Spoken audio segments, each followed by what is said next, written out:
I thank God. Musicians, y'all might as well just stay right there. I already know I'm going to take off, so y'all just, unless you need a bathroom break or something. Give me some water real quick. Thank God for you guys, but y'all. Oh, look at that. I'm going to shout y'all. Oh, somebody over there. Yeah. See, it's not limited to us. It's not limited. Come on. The musicians got to praise too. They got to have the right atmosphere too.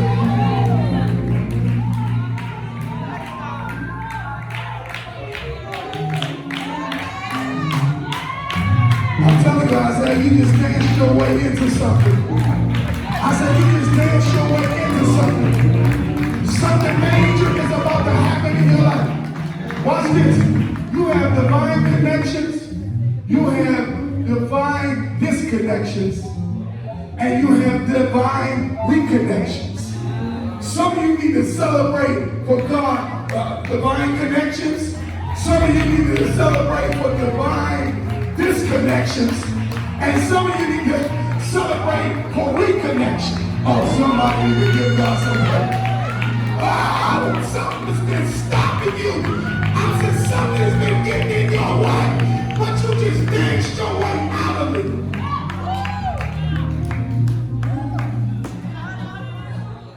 I don't know if y'all just say, I just roll my eyes at the devil. You ever roll your eyes at the devil?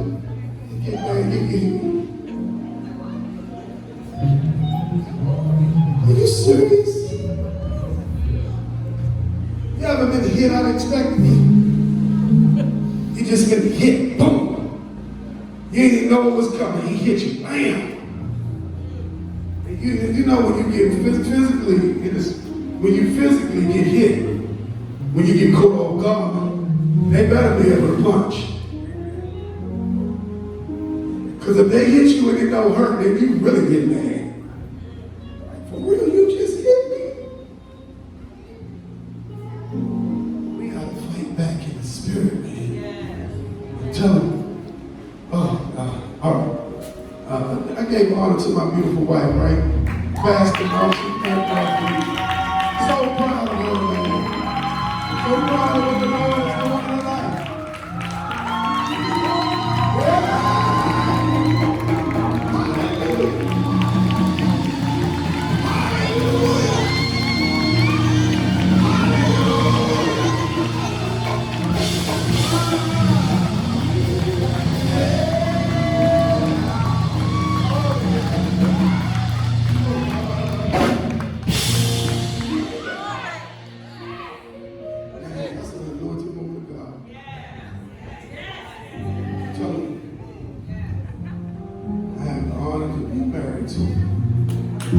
Bless me. Bless. Thank you. Thank God for that. Thank God for everyone in respective places. Pastors. Everyone. Anybody ever see a Wednesday, last Wednesday? I'm telling you, the teaching and that prophetic prayer was awful. Oh my God. I believe that's why the atmosphere is still conducive for breakthrough. It feels so good in here. I'm telling you, when I got in over in this chair, I kept seeing an image of water, fresh water going down my back. It ever been a minute in the shop when it was so refreshing. I got in the breath, I just felt fresh water coming down my back. As I got in the presence of God, all I could do was just lift my hands and just surrender to God and say, Lord, thank you.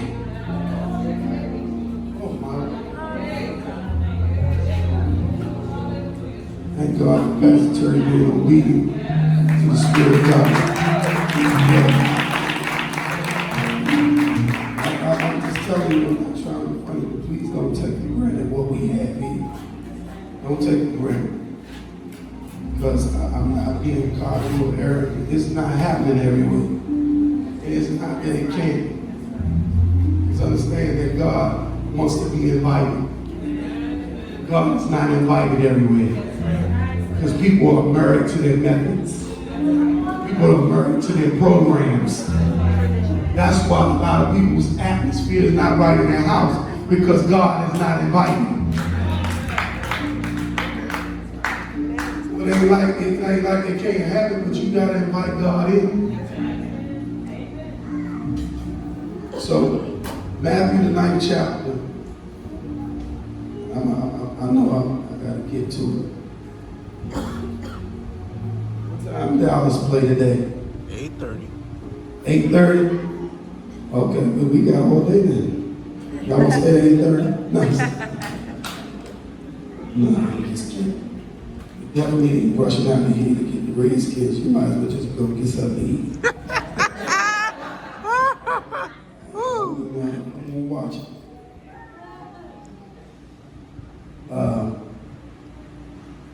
Matthew the 9th chapter. When you have it, say amen. Verse 23. And I'm going to read it to you. Go, you got it. Right on time. Got it in the King James Version. I want y'all to see this. Really pay attention to this.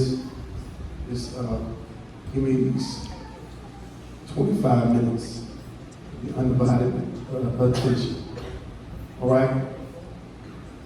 Matthew 9th chapter, it says, when Jesus came into the ruler's house, this is Jairus' house. He was a high official.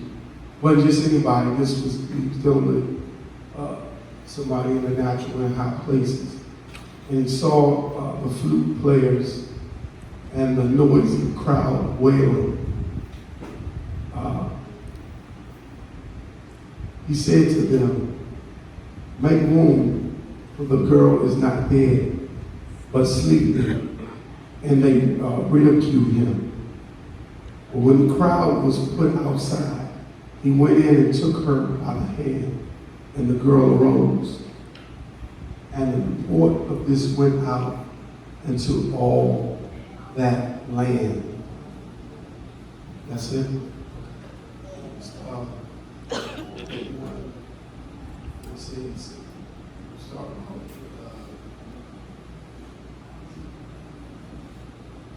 It said, give place. That was King James Version. Let me see. I want y'all to see this. Glasses on.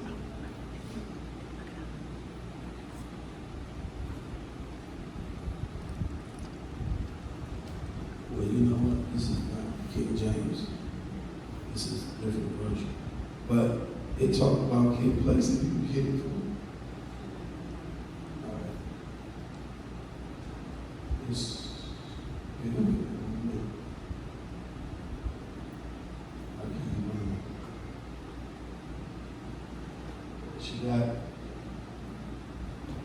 I'm pretty sure that it is the King James Version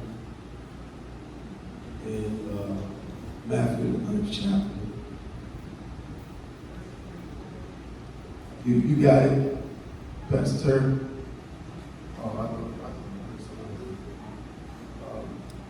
Matthew the 9th chapter.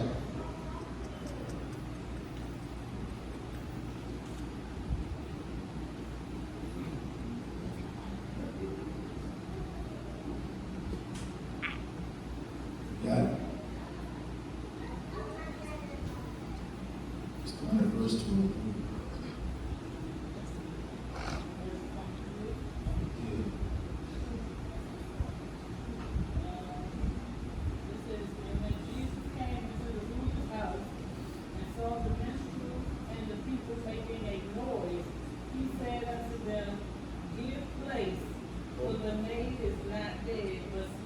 That's good. Matthew 9. Put Matthew 9 back up here for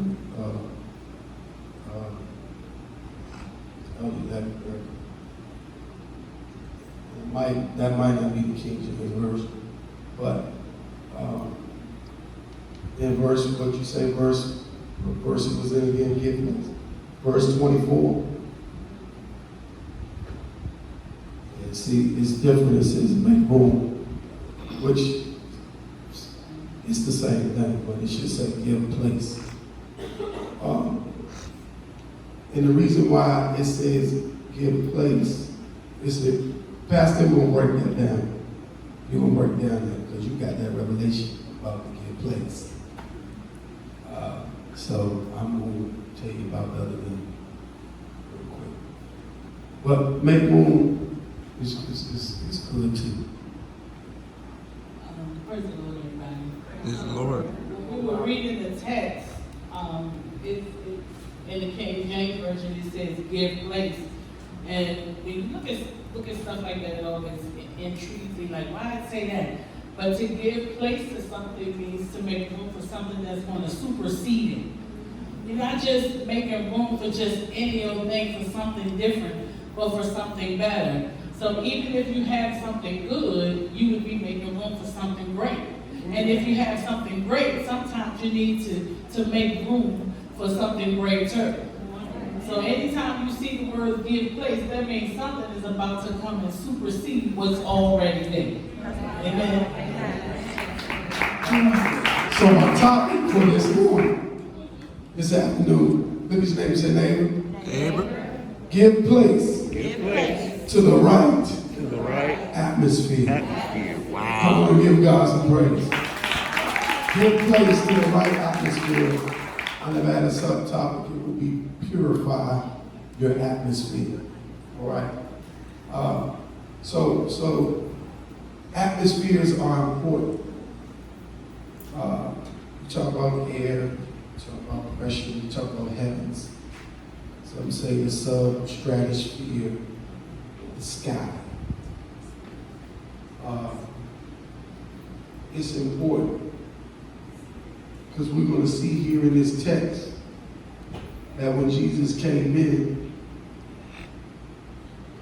he put those folk out that created a negative atmosphere. I said he put them out, which means that lets us know that negative atmosphere could hinder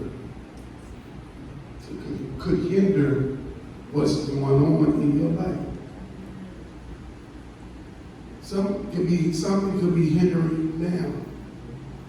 An atmosphere could be hindering you from getting a breakthrough. It could be hindering you from being healed. It could be hindering you from being delivered and set free. So atmospheres are important. We talk about sickness needs an atmosphere. Low self-esteem needs an atmosphere. Depression needs an atmosphere. So then that means we need to examine who we are connected to, and also examine what type of atmosphere we embrace. The Bible talks about in Proverbs not to hang around an angry man unless you learn his ways. So that means if you're connected to an angry man, you can embrace his atmosphere. That's why it's really contagious when you go around a cusser. Be quiet in this campus today. A cusser is contagious. You can be taught how to talk right. You can have your vernacular in the right place. But there's something about a cusser. And you come in that atmosphere. And next thing you know, you don't know what I'm talking about. Next thing you know, you ready to cuss your mama out. Well. Ready to cuss your daddy out. Wow. Look, babies can hear it and repeat it. That's facts. You look up and they can, you say, what did you say? They done slipped up. Because they heard somebody else say it. I remember, y'all might not believe, see, I haven't been saved all my life, but I was a good cusser. Wow. They damn people trying to visualize. Oh yeah, I would cuss you out. Wow. Learn it from the streets. just being around. It wasn't like, I was, taught all that stuff. It was contagious. So I said, let me use some of these words. And they was shocked, like, where you get that from? Because that spirit is contagious. I was in that atmosphere. And some of you right now, you in the wrong atmosphere. You in a negative atmosphere. And it's getting on you. You done went away to college and came back different. Wow. I can always tell when you've been somewhere different because you come back different. You be like, oh yeah, they done been around so-and-so. Might be some of your own family members. Oh, they done been around them. Oh, Lord. So if Jesus can put out the mourners, if Jesus can put out the negativity, why is it still comfortable hanging around you?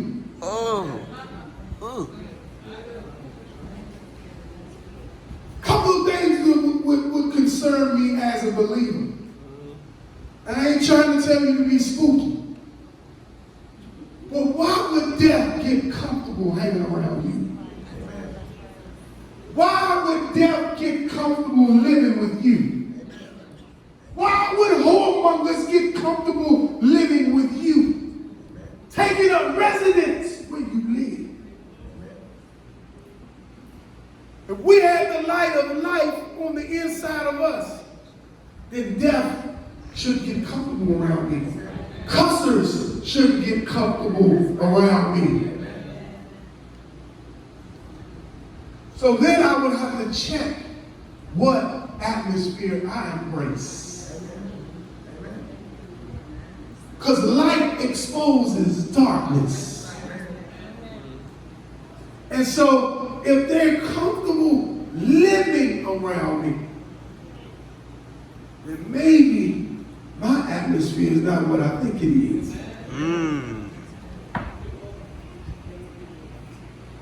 Because Jesus was able to put them out. I feel God up in this place. Some of you tried to put them out, but they ain't go nowhere.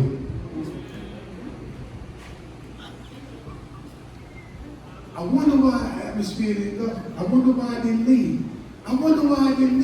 Maybe because you embrace the same atmosphere. And if you embrace that same atmosphere, you legally don't have the authority to kick it out. Wow. Only a few claps, it's all right. Look at your neighbor and say, neighbor, why has sickness left you yet? Why has that same negative spirit, it has been following you for years? We didn't move past months. It's like I just saw a dark cloud. Some of you, a dark cloud just hovers over you. Keeps following you. You embrace it. You lay down with it. You wake up with it. You clothe with it. Bible even says to put on the garment of praise instead of the spirit of heaviness. Well. So you wear it like a cloak.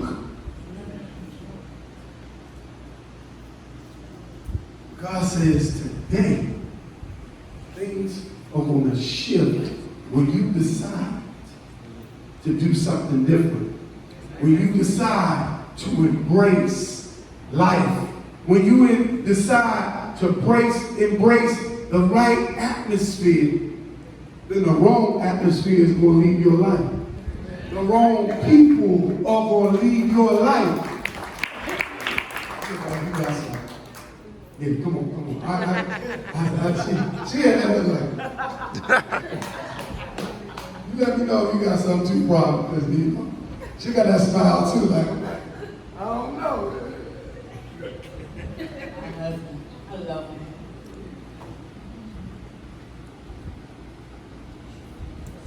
I wanted to go back to the text where it says, when Jesus came into the ruler's house and saw the minstrels and the people making a noise, he said unto them, give place, for the maid is not dead, but sleepeth. And so I was thinking about this text and how this text really shows us the importance of the atmosphere, because the people were doing something, and this is something that Tiffany said this morning. People have good intentions. Come on. Sometimes. And so the people were doing something, and they thought that they were doing the right thing. And it took Jesus to walk in and put them out and change the atmosphere in order for them to see what was really going on. And so if the atmosphere was right, the people would have been able to tell that the girl wasn't dead and she was just asleep. But because the atmosphere wasn't right, they couldn't tell that the girl was just sleeping. And it made me think about some of us and why things are not happening in our atmosphere. It's because we can't really see what's going on, because we haven't created the right atmosphere in order to discern what's really happening. See, in a moment where we should be praying, we crying. At a moment where we probably can be mourning, we doing something else. And because discernment needs an atmosphere, you can't properly discern your situation when you're doing the right thing with the wrong thing where you are. Some of our situations have not changed because we can't really see what's going on. We're depressed because we think it's over, but we can't see that it's just a part of our process. You can't really see where God is trying to take you because you have not created the right atmosphere to see the end of the thing. So we get stuck in the middle because the atmosphere that we have created is stagnant. And so if the people had the right atmosphere, they would have known this girl, Jesus wouldn't even have had to come. Amen. Because they would have known that she was asleep. How many sleeping situations are we in that we calling dead? We got some situations that are just sleeping. They rested. They waiting for you to speak to them, but you think it's dead because of your atmosphere. Well, all right, Pastor. Come on now. These people had the wrong impression. All because they was doing the wrong thing, mourning and crying, when they should have just been rejoicing and praising. Wow. Wow. Y'all ain't give God some praise right there. Look. Drop this mic. Look at somebody and tell them, don't be fooled by good intentions. Well, tell you just because it's a good idea, don't mean it's a God idea. Ooh. My. Some traps are wrapped in good and nice. Well. And just because somebody crying don't mean it's God.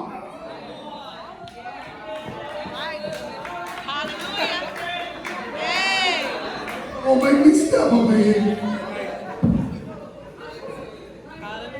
We got some professional mourners. You crying when you supposed to be praising.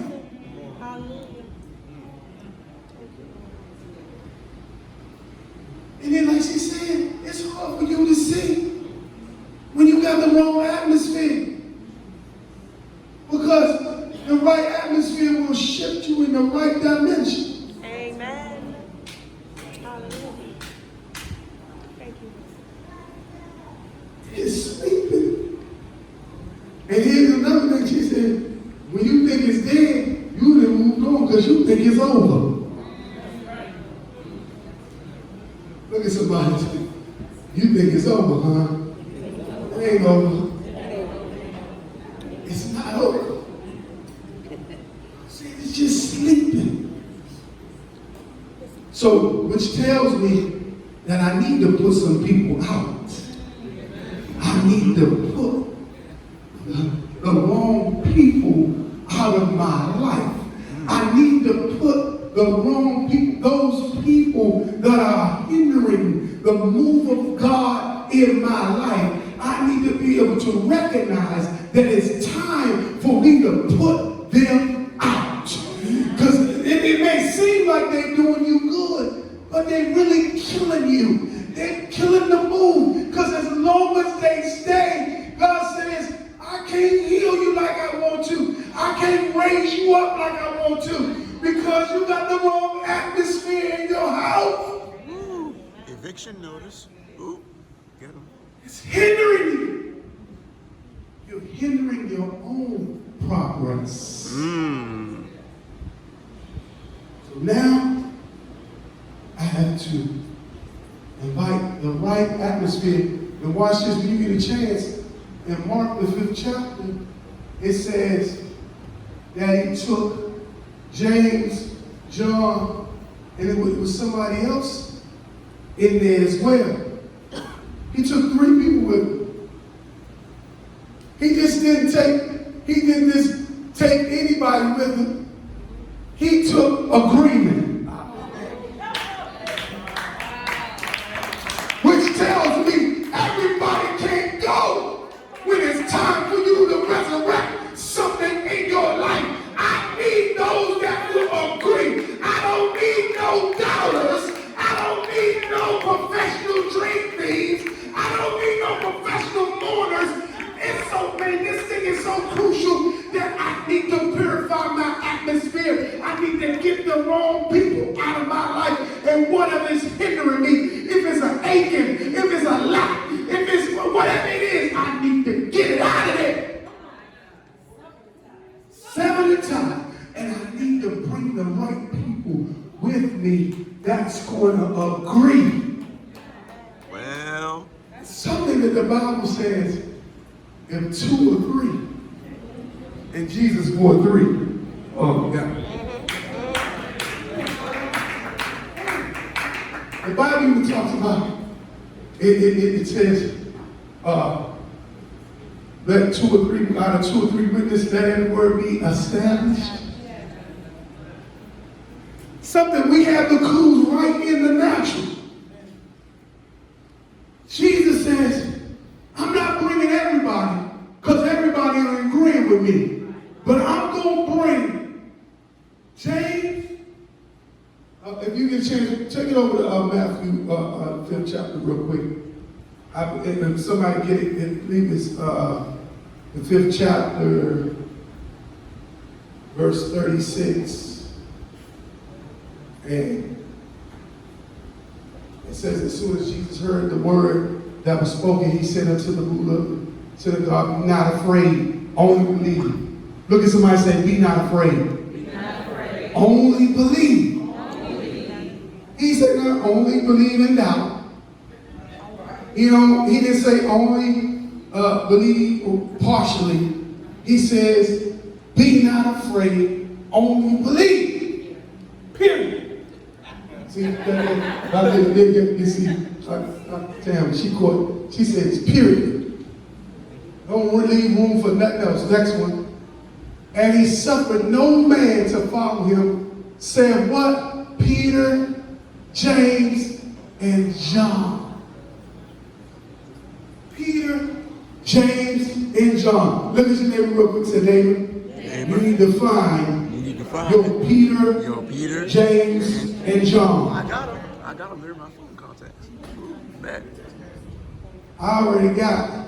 I already know who mine are. Who my Peter, James, and John is. Yep. But in the Crouch House, we even got more than 3. Ooh, okay. Which doubles the agreement. All right now. Okay. All right, next one. And he come up to the house of the ruler of the synagogue and see the tumult, and them that wept and wailed greatly. And when he is coming, he said unto them, why make ye this ado and weep? The damsel is not dead, but sleeping. All right. And they laughed him to scorn. But when he had put them all out, he taketh the father and the mother of the damsel and them that were with him and entered in where the damsel was lying. Go back to the previous verse for me. All right, now I'm going to bring it in off of this. And they laughed him to scorn. You got some folks laughing. You got some folk that's mocking God. It says, look, God is not going to be mocked. You're going to reap what you sow. So you got some folk laughing. The devil's laughing. You got some negative folk around you that's laughing because they don't believe that God is going to do what he said he's going to do. But don't be intimidated by the mockery. Don't be intimidated by the laughing. Don't even be intimidated by the sarcasm. Because I'm telling you right now, God's getting ready to make your, he said, now you already know, but he's about to prepare a table before you in the presence of your enemies. He says, I'm about to shut the mouth of the gamesayer. He says, I'm about to shut their mouth. I'm going to shut their mouth. And he says, I'm going to show through you how big God is. Somebody need to give God some praise. So they laughed in the storm, but when he had put them all out, all of them. Look at your neighbor and say, baby, you need to put them all out. Put them all out. Whoever that pertains to, all of them. Don't leave a residue of none of them. All of those that's hindering your move, you need to put them out of your life. You need to shut the door. Come on, stand on your feet right now. And I need you to, in the spirit, I need you to shut the door. I need you to shut the door on some stuff. I need you to put out what you need to put out. And you need to shut the door.